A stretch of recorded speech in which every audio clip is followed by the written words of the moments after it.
What kind of a learning state are you in right now? As you start accessing the kind of state that you're in, let's start here. There's a picture in your workbook a few pages over of a state on page 13.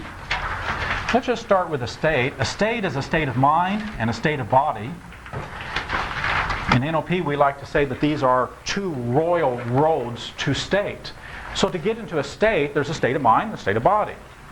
So what is the state that you're in? My guess is you're in somewhat of a learning state. How much of a learning state are you in? Let's gauge it from 0 to 10 on a scale. If 10 is you're absolutely have accelerated into a ferocious state and you couldn't be more open and receptive and alert.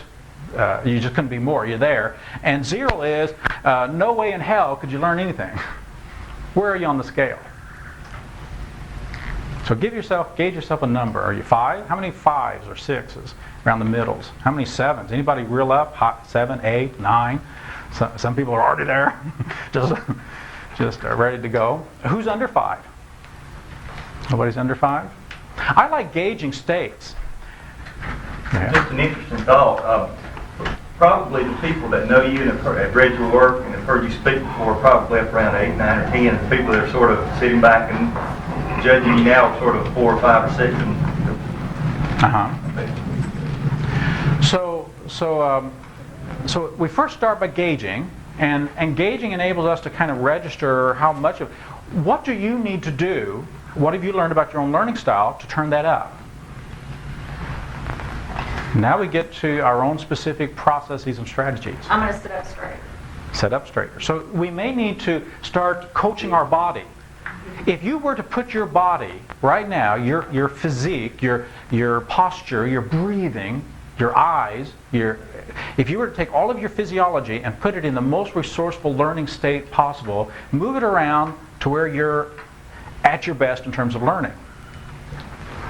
How are you going to shift your breathing? Just do it now for a moment. Just notice your...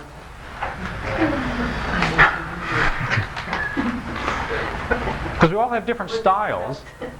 Learning by definition means an alertness to the outside.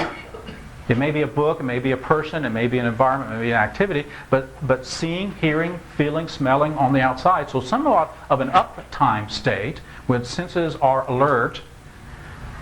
It also has a sense of relaxation. So there's a lot of things in the back of the mind. I got to do this, I got to do that, and the cell phone ringing and everything else. And if there's a lot of distractions, it's hard to be focused. So part of learning is relaxed alertness.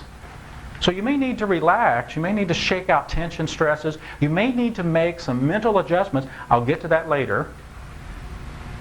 You may need... One of the things about brains do thought balls and thought balling all the time. Just little thought balls bounce in. And sometimes we just pay so much attention to these thought balls. and so the thought balls are going to occur. The worst thing is making them go away, because then that pressure makes them have more energy, and then they pop in even more.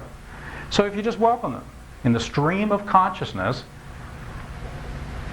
and then make whatever adjustments you make so that, I'll get to that later. That's okay, I'll get to that later. Or write myself a note, I'll remember it. So it's part of alertness and it's part of calmness. So notice what you need to do with your body in order to put your physiology, your breathing, your muscle tension in the most ferocious, intense, relaxed kind of state.